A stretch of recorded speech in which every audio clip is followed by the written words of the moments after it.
Buenas noches, bienvenidos. Gracias por hacerse el tiempo para llegar temprano a plena hora del taco. El resto de la gente que confirmó que iba a venir parece que no fue tan hábil como ustedes para sortear los tacos, ¿no? Estamos por primera vez en 2 años reunidos en torno a un encuentro escéptico. Esta es la versión 34, pero es la primera que me toca a mí.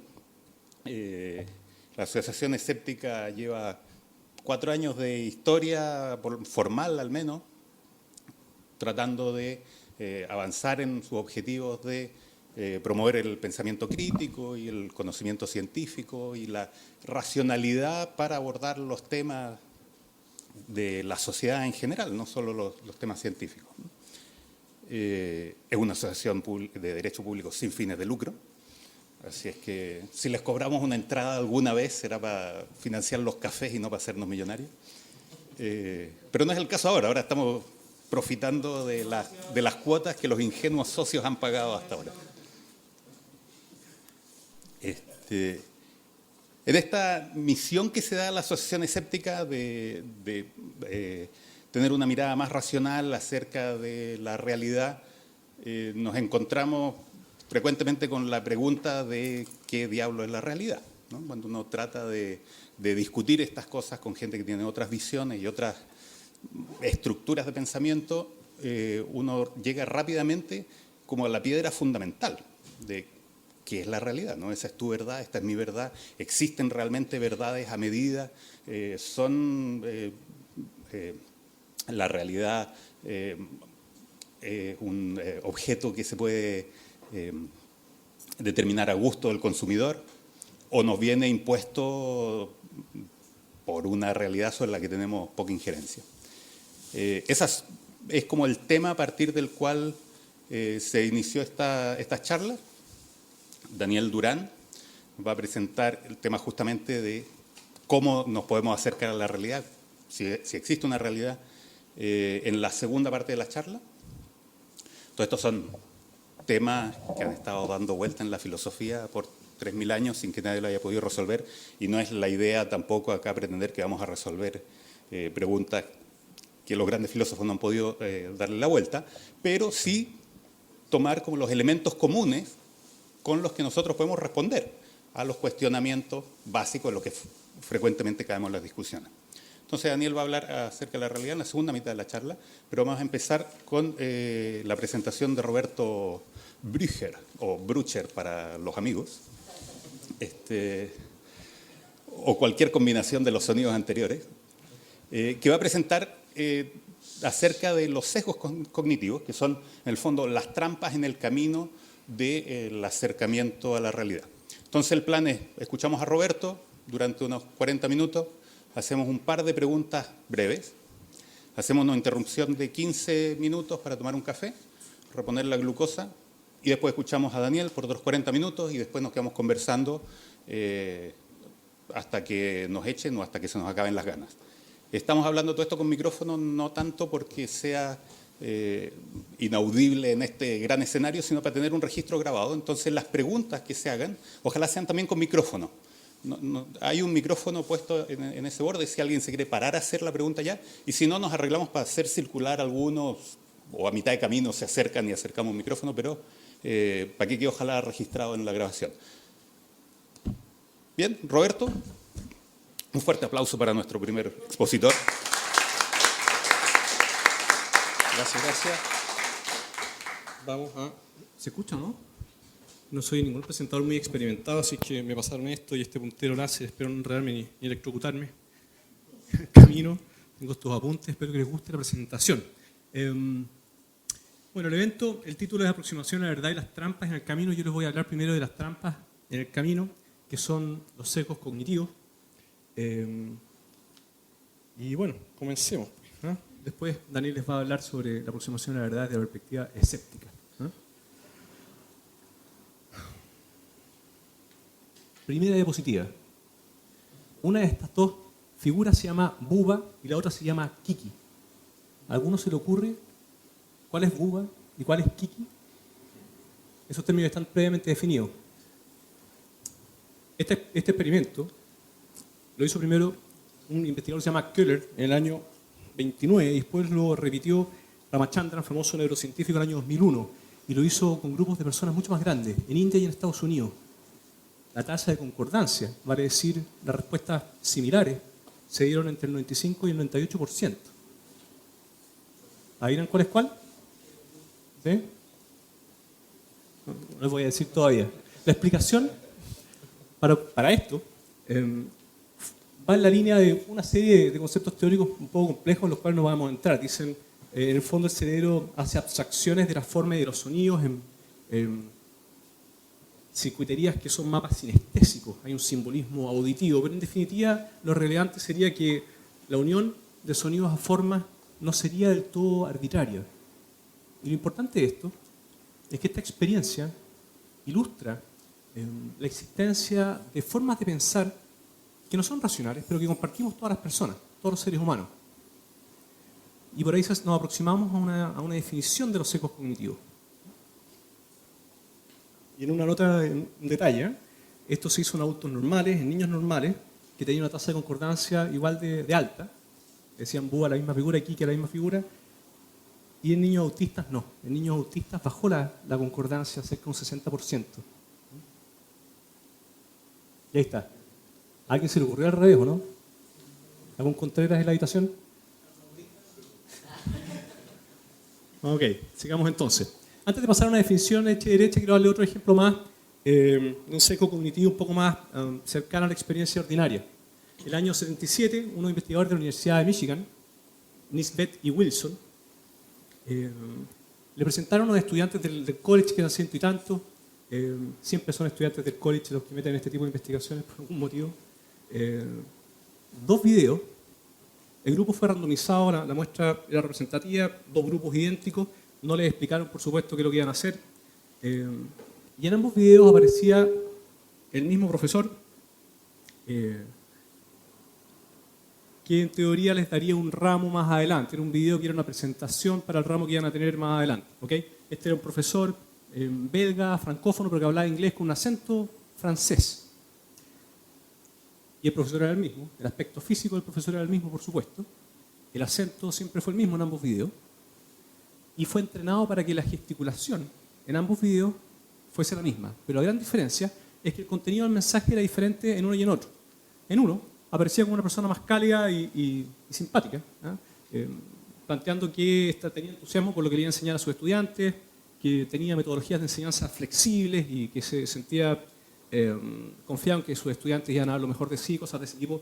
Y el otro, en cambio, era un tipo más frío, un gallo más hosco, que no se mostraba tan entusiasmado en realidad por lo que iba a enseñar, que en un momento dice algo así como que no confía que los estudiantes realmente se lean las lecturas que uno le da. Uno era más simpático y otro era más pesado. Después de mostrar el video a los 2 grupos, le pidieron que evaluaran con una escala de 1 a 8 el nivel de agrado a desagrado, vale decir, me agrada mucho, me agrada un poco, me agrada muy poco, neutral, y llegando abajo hasta me desagrada mucho, me irrita. Primero, al profesor en general.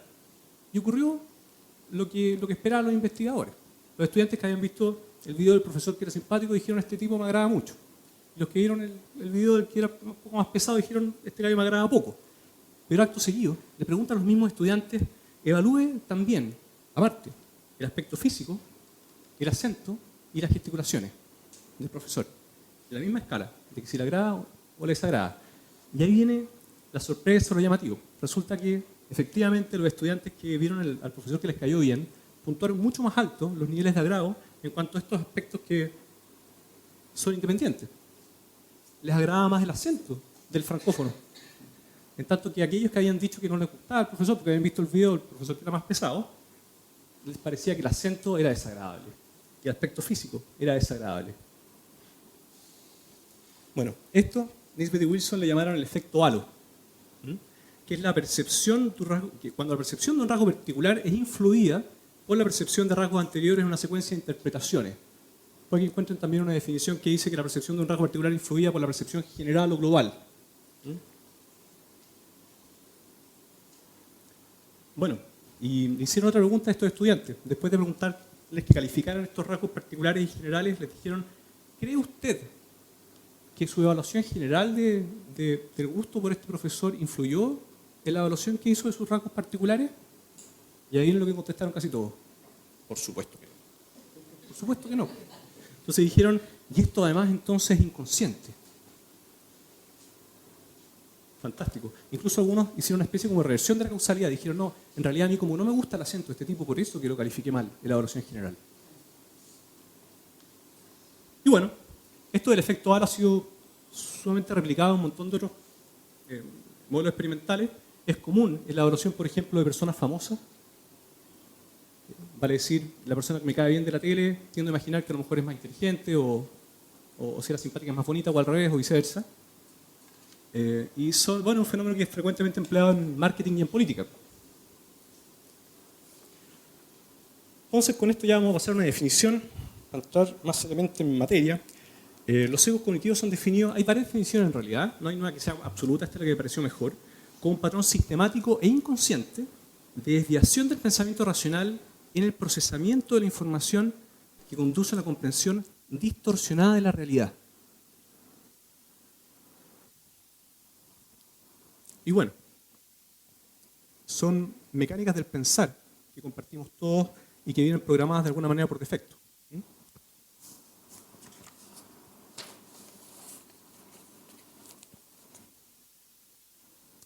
Hay al menos 170 de estos que están descritos en Wikipedia. Traté de buscar algún sitio que se dedicara solamente a eso, que tuviese una lista más comprensiva, pero en realidad encontré que la mejor era el propio Wikipedia. No quiere decir que estén segmentados o separados estos perfectamente. Puede haber cierto sobrelapamiento entre unos y otros. Están confirmados por investigación replicada, muchos de ellos, otros están propuestos. Hay controversia respecto de cómo explicarlos o cómo clasificarlos. Por ejemplo, clasificaciones que encontré mientras investigaba esto es entre secos fríos y secos calientes. Secos fríos les llaman a los que son meramente cognitivos, sin emoción de por medio, sin tanta emoción de por medio. Calientes les llaman a aquellos que son motivados o tienen que ver con alguna forma de emoción. También hablan de secos que son útiles versus inútiles, que eso es interesante, yo creo que da para una gran discusión. Un ejemplo que leí que me pareció interesante es que al conocer a una persona por primera vez, una conducta que se ha estudiado, que es bastante común, es que uno de los interlocutores empieza a hacerle al otro preguntas dirigidas. ¿Sabe lo que son las preguntas dirigidas? ¿No? Las preguntas dirigidas son preguntas que buscan elicitar una respuesta. Es como, por ejemplo, yo conozco a Jorge primero, le digo, y lo veo y le digo, a ti no te gusta Donald Trump, ¿no es cierto? Esa es una pregunta que busca una respuesta, que básicamente le está diciendo al otro qué es lo que yo quiero que me responda. Hacer preguntas dirigidas no es la mejor manera de conocer a otra persona, no es la manera más neutral o fría de hacerlo, pero podría ser una manera, una habilidad social, una manera de establecer una conexión con el otro. Eso podría ser una cosa útil. Algunos han sido escritos también en animales, en realidad el único que encontré es uno que es medio difícil de explicar, que es el descuento hiperbólico. El descuento hiperbólico hace referencia a cómo reducimos el valor o asignamos un menor valor a una recompensa en la medida que pasa más tiempo antes de que yo pueda percibir dicha recompensa. Hay una mayor dilación de tiempo antes de que yo pueda recibir dicha recompensa y la reducción en cómo yo asigno el valor a esa recompensa no es lineal, sino que es una hipérbole. Sumamente replicado y eso se ha visto también en algunos modelos experimentales en animales, no me pregunten cuáles porque tan profundamente no me metí, pero al menos lo presentarían algunos monos, unas ratas, incluso palomas.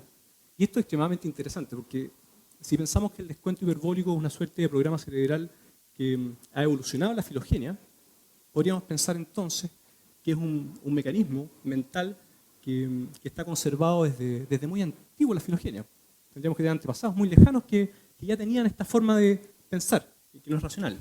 De hecho, en muchos de los modelos experimentales, esperar más por la recompensa conviene más. Y si uno lo piensa, lo da dos vueltas, al final espera más por la recompensa porque la recompensa es más grande. Pero el descuento hiperbólico, si uno actúa más, de manera más apresurada, cae en eso y dice, no, esto vale menos de lo que realmente vale.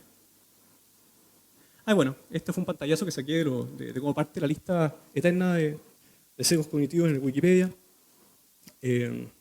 Como les explicaba, no hay una teoría unificada de los sesgos cognitivos. Siguiendo con las generalidades. Bueno, Los sesgos cognitivos han sido planteados como las bases sobre las que descansa la irracionalidad humana. Pero hay algunos, en particular este autor que se llama Gigerenzer, que considera que más bien habría que reinterpretar la definición de racionalidad y decir que en realidad racionalidad no es ser entendida como idéntica a la lógica formal. La racionalidad trae entonces estas cosas irracionales. Es una discusión filosófica que no tiene mucho caso meterse. Lo importante es que son formas de pensar que son distintas de la lógica en la cual Daniel nos va a meter. Bueno, muchos de estos afectan la formación de creencias, decisiones de negocios y económicas y la conducta humana en general. Y eso es una clave. Por eso que es tan importante conocerlos, o conocerlos al menos un poco. Y son estudiados fundamentalmente por la psicología y por la economía conductual. Neuroeconomía también. Hay otro concepto por ahí que también se hace bastante cargo de los sesgos cognitivos, distintos tipos de sesgos cognitivos. Esta es una posible clasificación de sesgos cognitivos. Se los puede dividir en conductuales y de toma de decisiones, de probabilidades y creencias, de errores de memoria y sociales. Algunas causas posibles o planteadas para los sesgos cognitivos como adaptaciones evolutivas, ya se los mencionaba antes, secundarios a limitaciones en el procesamiento cognitivo, la heurística, que se define como atajos en el procesamiento de información, el ruido mental, la disonancia cognitiva, motivaciones emocionales y morales, la influencia social y el pensamiento ilusorio o desiderativo, que es lo que en inglés es conocido como el wishful thinking, que es creer que tal cosa es porque yo deseo que tal cosa sea. ¿Ya? Hay sobrelapamiento en esto, no son causas excluyentes, puede haber varios factores para entender los sesgos cognitivos. Esto del pensamiento desiderativo puede ser considerado un sesgo cognitivo en sí mismo. Yo quería poner el acento especialmente en las adaptaciones evolutivas, en la heurística y en las motivaciones emocionales y morales.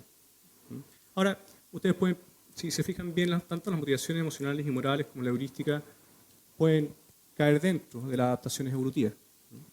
Y una definición un poco más precisa de heurística son atajos mentales que proveen estimaciones rápidas respecto de la posibilidad de ocurrencias inciertas.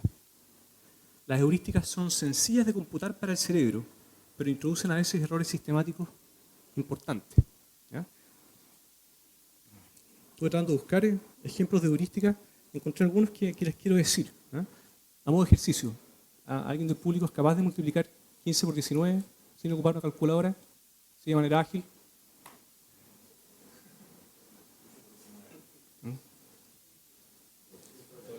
$285, al mismo tiempo los hermanos Sellés, increíble. ¿Cómo lo hicieron? Claro, uno podría pensar, voy a hacer la operación como me enseñaron en el colegio, multiplicando un número por los otros dos, esto se baja, después lo sumo, que es una metodología sistemática que aprendimos todos y funciona bien, pero es mucho más lógico multiplicar por 20 que restar después 15. 285 es un atajo mental, pero el alcance de esto de los atajos mentales sería mucho más grande que eso. Algunos plantean, por ejemplo, que ciertos prejuicios rápidos que nos armamos respecto a las personas cuando las conocemos, pueden ser maneras de ahorrar recursos cognitivos y tomar decisiones más rápidas respecto a cómo vamos a valorar a tal persona. Por ejemplo, veo un sujeto con un delantal blanco y digo, este sujeto es digno de respeto y sabe lo que habla. Y no me detengo a pensarlo mucho más. Por ejemplo. Claro. O poniéndonos más oscuros, este personaje es moreno y eso significa entonces que es de una baja clase social. Son heurísticas. Uno se puede equivocar, puede cometer errores sistemáticos importantes. ¿Ya nos pasamos a la hora? No. Ok, entonces, siguiendo con... bueno, yo les decía que podían ser mecanismos adaptativos. Hay una premisa evolutiva fundamental que indica que nuestras cogniciones no necesitan ajustarse a la realidad en términos evolutivos, sino que simplemente tienen que ayudarnos a sobrevivir. Imagínense entonces que están sentados junto con su familia, con sus amigos, en torno a una fogata hace 100.000 años atrás, en pleno paleolítico, y de pronto suena el ruido de una rama que se quiebra en la cercanía. ¿Cómo interpretarían eso? Hay varios sesgos cognitivos que pueden entrar a jugar en esto. Ya les decía yo que la heurística tiene que ver con el ahorro de recursos cognitivos y de tiempo y que provee mayor efectividad en contextos en los que la rapidez importa más que la precisión. Tendría mucho sentido si es que ocurre esto en medio de la fogata, que nos pongamos a discutir si acaso fue el viento, si la intensidad del ruido justifica que haya sido el viento, si fue el otro árbol que parece que se estaba desarmando y que cayó la rama, o si quizás es un guarén que está dando vuelta por ahí, y ponernos a discutir eso. El sesgo de negatividad o la tendencia a la negatividad, que es otro sesgo cognitivo, es la tendencia a asignarle mayor valencia, mayor importancia a noticias que son negativas. Es alertarnos más o que nos llamen más la atención potenciales resultados negativos o potenciales problemas. Es alertarnos más por potenciales amenazas, aunque no sea lo más probable. El sesgo de status quo es la tendencia irracional a evitar el cambio en determinadas circunstancias, a tratar de que las cosas se mantengan tal cual. Y yo les puse eso específicamente porque, si se fijan bien, en una situación como la descrita, es fácil imaginarse que lo que está ocurriendo realmente es un animal potencialmente peligroso que puede venir a comernos, ¿ya? Y ahí entran a operar por lo menos el sesgo de negatividad, quizás en alguna medida esto de los mecanismos heurísticos, y es lo que en psicología cognitivo-conductual es conocido como la sobreestimación de amenaza, y más vulgarmente el temor a lo desconocido puede estar conectado con lo mismo, ¿ya? Y si uno lo piensa bien, en términos adaptativos tiene sentido. En términos de costo, es mucho menos costoso equivocarme porque estoy sobreestimando una amenaza, a equivocarme al revés y dejarla pasar y que finalmente el animal salvaje me coma. ¿Alguien nota un error en esa imagen? ¿Ah? ¿Alguien nota? ¿Ah? ¿Alguien no nota un error en esa imagen? ¿Ah? Ok. Bueno, unos pocos millones de años de diferencia. Pero podría ser. ¿Ah? Claro. Entonces, un poquito de historia. La idea de los sesgos cognitivos fue introducida por Amos Tversky, o como se pronuncia, y Daniel Kahneman a comienzos de los años 70, y surgió desde su experiencia e interés por la dificultad humana por razonar intuitivamente con números grandes. Es re interesante eso. Así fue como ellos comenzaron. Hay un concepto interesante que es la numeración, o el numerismo, que dice relación con la dificultad para poder operar con números para operaciones matemáticas que son útiles para la cotidianeidad. Lo que dicen Kahneman y Tversky es que todos somos anuméricos cuando se trata de magnitudes de números muy grandes, ¿ya? Y es re interesante que a la medida que va acumulándose el conocimiento, hay montones de magnitudes que tienen números enormes. Todo lo que es demasiado pequeño y lo que es demasiado grande, imagínense, las distancias interestelares tienen montones de ceros y uno se pierde completamente. Entonces, bueno, lo que dicen ellos es que demostraron que hay varias formas replicables en las que los juicios y las decisiones humanas difieren de la racionalidad, y finalmente eso condujo a esta idea o esta noción de los sesgos cognitivos. Explicaron estos términos, estos patrones en términos de la heurística justamente inicialmente. Entonces, no les voy a leer los 170 sesgos cognitivos que salen en Wikipedia. Escogí algunos que me parecieron más interesantes porque considero que son más familiares y a ver si los reconocen en sí mismos. Primero, el sesgo de confirmación, sumamente importante. Es la tendencia a atender o considerar solo información que confirma nuestras preconcepciones, nuestras creencias. El sesgo de confirmación es fascinante. Yo diría que está involucrado es un aspecto fundamental de las creencias, en el sentido que dichas creencias se perpetúen y que, sobre todo las creencias irracionales, y que no sean desconfirmadas mediante información que no es congruente con el paradigma que uno está creyendo.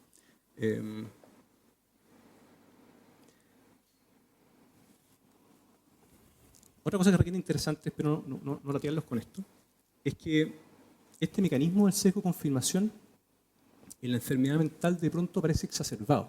Personas, por ejemplo, que tienen delirios sensitivos, que se llaman, están convencidos de que el resto de la gente está conspirando para humillarlos, para burlarse de ellos. En lo que parece más bien una suerte de proyección de sus propias inseguridades, pues son sujetos que originalmente tenían personalidades más tímidas, más inhibidas, más inseguras, y de pronto empiezan con ideas que en realidad no tienen mucho sustento de que el resto de la gente está conspirando para humillarlos. Te pueden decir cosas como, por ejemplo, Bueno, y ahí fue cuando estos amigos empezaron a decir de mí, en doble sentido, por supuesto, que yo soy de baja clase social. ¿Pero qué, te dijeron eso así literalmente? ¿Tus amigos que te quieren? Sí, yo los quería ya no porque me vienen diciendo esas cosas. ¿Pero qué te dijeron? Bueno, lo que me dijeron fue que empezaron a alabarme porque yo soy muy bueno para el fútbol. Porque yo juego fútbol con ellos. ¿Y qué tiene que ver eso? Bueno, porque todos saben que los jugadores de fútbol, los profesionales, suelen venir de estratos sociales más bajos. Entonces, lo que ellos querían decirme es que yo vengo de baja cuna. Entonces uno dice, ¿qué lógica hay en eso? ¿Ah? Pero en el fondo lo que está ocurriendo ahí es que la creencia está profundamente arraigada, la gente me quiere humillar y yo empiezo a ver confirmaciones de eso en todas partes. ¿Ya? En los casos más graves, por ejemplo en la esquizofrenia, la percepción delirante, ocurren cosas todavía mucho más extremas y desorganizadas. El sujeto está convencido de que lo persigue el FBI, ve un perro en la cuadra del frente que mueve la cola en determinada dirección y dice, ahí está. El FBI me persigue. Claro, ahí como no hay ninguna lógica, uno dice esta cuestión es demasiado rara, pero si lo trasladamos a la experiencia más ordinaria, a todos nos ocurre que cuando tenemos una cierta creencia muy arraigada, una idea en la cual hemos depositado mucha energía y que hemos hecho muy nuestra, que es fácil al enfrentarnos con información que es desconfirmatoria en el fondo, que se opone a esta idea, tender a no prestarle mucha atención, minimizarla, hacernos un poco los lesos, olvidarla. ¿Ya? En términos analíticos sería negarla. ¿Ya? Y eso nos ocurre a todos, así que un llamado de atención para mirarnos más para adentro. ¿Eh? Dicho sea el paso, había un meme, que no era un meme, era un video que lo encontré muy entretenido que tenía que ver con este cuento de las vacunas y el autismo, que no sé si lo habrán visto, pero que resulta que llega la activista antivacuna, y se presenta contra alguien que parece que debe ser un científico o algo así, y le dice, bueno, ¿y qué me dice usted de esto de las vacunas y el autismo? Mire, está en un salón, pero lleno de papeles, rumbas de papeles. Dice, ¿todos estos estudios que hay usted? Todos estos estudios indican que no existe un link entre las vacunas y el autismo. Y este es el único que dice que sí. La tipa va y lo agarra y dice, ¿no ves? Lo sabía. ¿Ah? Está dejando de lado todo lo demás. Bueno, otra cosa interesante, el arrastre, que es la tendencia a creer o hacer algo porque muchas personas lo hacen. La idea es que estos sesgos cognitivos son inconscientes, acuérdense. El sesgo status quo, que la temor o resistencia a no justificar el cambio, que se los mencionaba antes. El falso consenso, súper interesante, que es la idea de que los propios valores, hábitos o creencias están más extendidos en otras personas de lo que realmente están. La falacia del jugador, que es asumir que eventos aleatorios individuales están influidos por eventos aleatorios previos. Estoy de racha. ¿Ah? Hoy me pasó no sé qué cosa buena en la mañana, vamos a jugar el loto, porque estoy de racha. La inclinación a la negatividad, que es la tendencia a considerar noticias negativas como más importantes y llamativas. Los noticieros se aprovechan mucho de eso para mejorar el rating. La ilusión de serie, que también conocida como apofenia, que es ver patrones o conexiones en sucesos que son aleatorios. Algo más por acá. El antropomorfismo, que es fascinante, que es la tendencia a caracterizar animales, objetos y conceptos abstractos con cualidades humanas, emociones e intenciones. Esto es bastante notorio en los niños, pero a veces también se ve en adultos y puede tener distintas formas de presentación. El anclaje, que es hacer juicios basados en solo una parte de la información disponible, negando el resto. El efecto de tiro por la culata, que no sé cuál puede ser una mejor traducción que esa, que es el fortalecimiento de una creencia al exponerse a información desconfirmatoria. Ya no estamos hablando de simplemente negarla o olvidarla, sino que fortalecer mi creencia. La heurística de disponibilidad es la tendencia a sobreestimar la probabilidad de un evento según su disponibilidad en la memoria. Por ejemplo, hace poco un hermano mío tuvo un accidente automovilístico y después me la paso un buen tiempo advirtiéndole al resto que tenga mucho cuidado, imaginándome que realmente es más probable que se accidenten. No es más probable que se accidenten ahora que antes, pero me lo imagino así. El sesgo retrospectivo, que es ver hechos pasados como predecibles, ese siempre supe que iba a pasar, o cuando te dicen que después de la guerra son todos capitanes, tiene que ver con eso. El sesgo de autoservicio, que es un nombre un poco fome para un fenómeno que encuentro que es muy interesante, que es la tendencia a reclamar, inconsciente, no estamos hablando de la gente que es fresca, tendencia inconsciente a reclamar mayor responsabilidad por aciertos y éxitos y menor por los errores. Vale decir, cuando me he equivocado fueron más bien las circunstancias, que hacía mucho frío, o qué sé yo, que la gente, pero no yo. ¿Ah? En cambio, cuando he tenido éxitos, fueron gracias a mí. El efecto Dunning-Kruger, que es uno más nuevo, dicho sea al paso, Brian Dunning es un personaje que está vivo y coleando y es un divulgador de la racionalidad, tiene unos videos re interesantes en YouTube si lo quieren buscar, que es además psicólogo cognitivo, ha hecho algunas investigaciones y definieron esto junto con el señor Kruger, que es la sobreestimación de la capacidad propia por inexpertos para poder evaluar determinado asunto, que es un asunto de expertos, versus la subestimación de su propia capacidad por parte de los expertos, que describían una cierta curva. ¿No? ¿Se entiende, no? ¿No? Es cuando ante determinado tema, como puede ser, por ejemplo, la efectividad de tal o cual tratamiento, que puede ser controversial o a lo mejor no estar completamente claro, y tú entrevistas a un experto y el experto se pone un poco más en guardia, ¿ya? Y subestima un poco su capacidad. No va y te dice inmediatamente de manera categórica tal y tal, bueno, excepto que esté demasiado claro. Tú vas donde el inexperto y es más probable que el inexperto sí te plantee una opinión más categórica. ¿Mm? Y bueno, una cosa que es interesante. Hay otros más, hay muchos más. La ilusión causal es sumamente importante también. Tiene que ver con esto de asumir que hay una relación causal entre los eventos porque hay una correlación temporal. A la orden del día. Eso pasa todo el tiempo. Por ejemplo, la persona que te dice, me tomé este medicamento homeopático y justo 4 días después se me quitó el resfrío. Fue el medicamento homeopático. Cuando en realidad el resfrío probablemente se iba a quitar solo. ¿Ya? Es una ilusión causal. En la magia de escenario los magos juegan mucho con eso. Que la persona en el fondo, la gente de la audiencia, vea causas donde realmente no están esas causas. ¿Ya? Y una cosa muy interesante respecto a estos procesos cognitivos es que hay un efecto de la otra lengua. ¿Ah? No estoy diciendo que esto se produzca para todos los procesos cognitivos, pero algo que está descrito. Cuando tú entrevistas sujetos que están hablando no en su lengua materna, sino en una segunda lengua, el efecto de estos procesos cognitivos es menos notorio. La persona cae menos en ese tipo de errores. ¿Ya? Lo que se estima ahí es que en el fondo reclutando más recursos cognitivos y mirando la cosa con más detenimiento, es más difícil que uno caiga en ese tipo de errores que surgen más desde el impulso, desde las heurísticas. Bueno, y este fue un gustito que me di. Les quiero mencionar algunos sesgos cognitivos en particular que tienen que ver con algunas concepciones metafísicas de los humanos. Uno, la dicotomía mente-cuerpo, que es lo que he conocido también como el fantasma en la máquina, que es la idea que el yo está separado del cuerpo, que son cosas distintas, cuando la realidad no es así. Cuando uno dice mi cerebro, te pregunto por tu cerebro y tú dices mi cerebro, en esa expresión, esa forma de expresión del lenguaje, ya hay una dicotomía mente-cuerpo. ¿Qué está hablando realmente del cerebro? Hablar de mi cerebro es separar un poco el yo del cerebro. La continuidad del yo tiene que ver con la noción de que somos siempre los mismos. ¿Ah? Cuando en realidad nuestro cuerpo se va transformando minuto a minuto, segundo a segundo, al cabo de cierta cantidad de tiempo, cada partícula material de tu cuerpo habrá sido reemplazada. Somos seres autopoyéticos, como decía Maturana. En ese sentido, alguien podría decir que nos parecemos un poco más a una perturbación del medio, como una onda, y cambiamos. Y cambiamos en distintos sentidos. Por supuesto, conservamos ciertos recuerdos, un cierto carácter, una cierta personalidad, pero no somos siempre los mismos. Yo tengo la noción de que siempre es el mismo.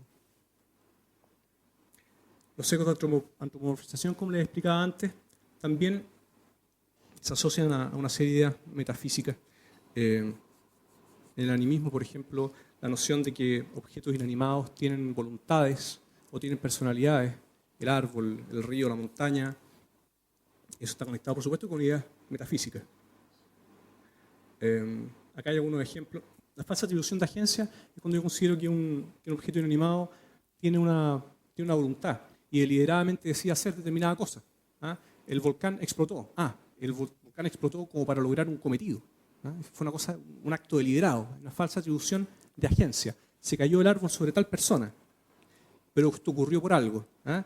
Una voluntad de por medio, una agencia, una intencionalidad. Bueno, este era un ejemplo que venía un poco más moderno, ¿no es cierto? Que los electrones siguen el camino de menor resistencia. Eso, por supuesto, que está bien. ¿Ah? Pero si uno se pone a imaginar que los electrones deciden eso, que lo deliberan y toman la decisión, hay una falsa atribución de agencia en eso. ¿Ah? Que los genes buscan sobrevivir. Lo mismo, no es que los genes busquen sobrevivir. ¿Ah? Sobrevivir es el que genera adaptaciones más útiles, pero es que busque sobrevivir.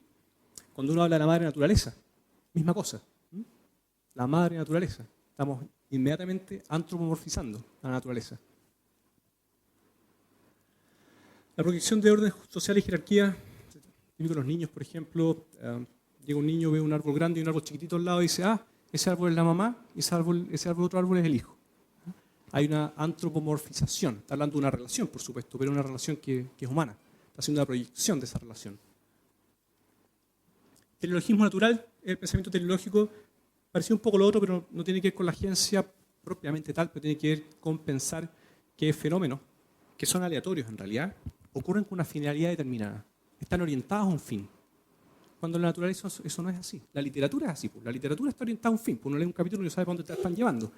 Pero los sucesos de la naturaleza no son teleológicos, no están orientados a un fin. Y sin embargo es fácil pensar que eso es así. Entonces, para terminar, porque creo que me quedan como 5 minutos, los quiero llevar de nuevo a la caverna y a la fogata, 90.000, 100.000 años atrás, para hacer un ejercicio que me parece que es re entretenido.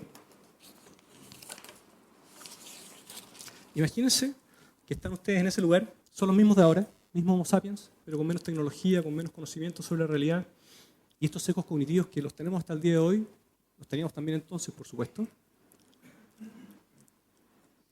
Y que, teniendo presente esto de la dicotomía mente-cuerpo, aunque no haya lenguaje como para verbalizarlo, pero existe la sensación de que estamos separados de nuestros cuerpos, que no somos lo mismo. Y que hay una idea de que la conciencia, de que el yo continúa a través del tiempo. Imagínense que de pronto se les muere un compañero, ante el fenómeno de la muerte. Es fácil imaginar que hay una vida después de la vida, que este sujeto murió el cuerpo, pero no murió el yo. No sé si me siguen. ¿Ya? Eso, por supuesto, que ya es una narrativa. Pero es fácil comprender que sea intuitivo y que yo pueda compartir esa idea con otros y que a todos les parezca algo más o menos familiar o aceptable. No es tan difícil imaginar eso. El animismo tiene una definición bastante amplia. Esto que yo le decía, los espíritus, los objetos, es una definición, pero acá me quería... hay otro aspecto del animismo que tiene que ver con la sobrevivencia de los ancestros. ¿Ah? Que los ancestros rondan en torno nuestro en formas espirituales. ¿Ah? Piensen en la ilusión causal, en la autorreferencia, la falsa atribución de agencia, y ante fenómenos aleatorios inexplicables, yo les decía esto del árbol que se cae, el rayo que cae, o cualquier otra situación aleatoria de la naturaleza, no es difícil imaginarse que entonces estas mismas ánimas, que pueden ser nuestros propios ancestros, otros ancestros que venían de antes, u otras entidades, en el fondo están ejerciendo una acción en el mundo, tienen una agencia. ¿Me siguen? ¿Hasta ahí vamos bien? ¿Sí? Si seguimos con esto de las ideas del teleologismo, de cómo podemos imaginar que las cosas que ocurren en la naturaleza están orientadas a un fin. La autorreferencia dice relación con esto que yo pienso que este fin tiene que ver conmigo o con mi grupo de referencia, con los humanos. Y esta proyección de la jerarquía social sobre seres inanimados, que es una forma de antropomorfización, ante fenómenos trascendentales que son inexplicables como la vida o la muerte, el nacimiento, etcétera, etcétera. No es difícil tampoco pensar que estos fantasmas o algunos de estos fantasmas los distribuyamos en una especie de orden jerárquico especial, consideremos que hay unos más importantes que otros y que estos seres tienen algo que ver con el devenir de nuestra historia o lo que pasa en la tribu, o las cosas importantes que ocurren. No es tan difícil pensar entonces que la noción de dioses y mitologías puedan surgir de estos sesgos cognitivos. Naturalmente que hay un montón de narrativa en esto también, que eso va paralelo, tiene que ver con la evolución cultural. ¿Ah? Pero a mi modo de ver, ese tipo de nociones metafísicas se pueden explicar desde nuestros sesgos cognitivos si uno le suma esto de las construcciones narrativas. Y si nos pegamos un salto más grande, ¡paf! ¿Ah? Yo creo que el salto del politeísmo al monoteísmo es una construcción mucho más narrativa que lo que dice en relación con los sesgos cognitivos, pero por lo menos la idea original del animismo, los fantasmas y los dioses más primitivos y mitologías iniciales no es tan difícil entenderlo desde los sesgos cognitivos. Con esto terminamos. A modo de resumen, todos compartimos los sesgos cognitivos, es una suerte de programación por defecto, venimos con ellos. Conducen a una distorsión en la comprensión de la realidad y pueden evitarse adquiriendo conciencia sobre ellos. Lo que yo les explicaba de la otra lengua, uno necesita analizar un suceso hablando en otra lengua. Basta con ser un poco más consciente de algunos de estos sesgos cognitivos y por lo menos esos sesgos, en el momento en que yo piense en ese fenómeno, no van a tener la misma potencia explicativa o no me van a desviar tanto de una comprensión un poco más racional, porque tengo otra parte de la mente que es mucho más racional y mucho más lógica y entiende las cosas de otra manera, ¿no? Uno da otras alternativas. Y con eso terminamos, con este meme especialmente divertido para los que comprendan quién es el personaje que está abajo. ¿Quién lo conoce? El Descartes, claro. Exactamente. Y con eso terminamos. Muchas gracias.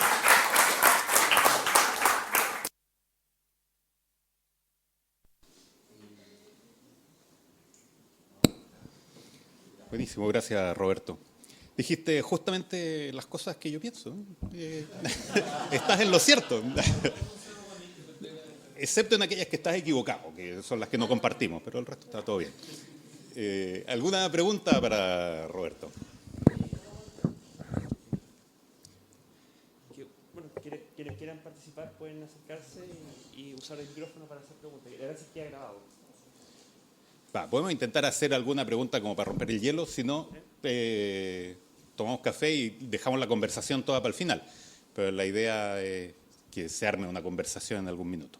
Yo sé que el micrófono es medio intimidador, pero ¿qué le vamos a hacer?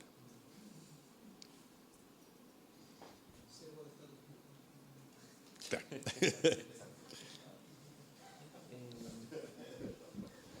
¿Sí? ¿No? Si no, entonces pasamos al cafecito y nos vemos en 15 minutos más, o sea, a las 8:10.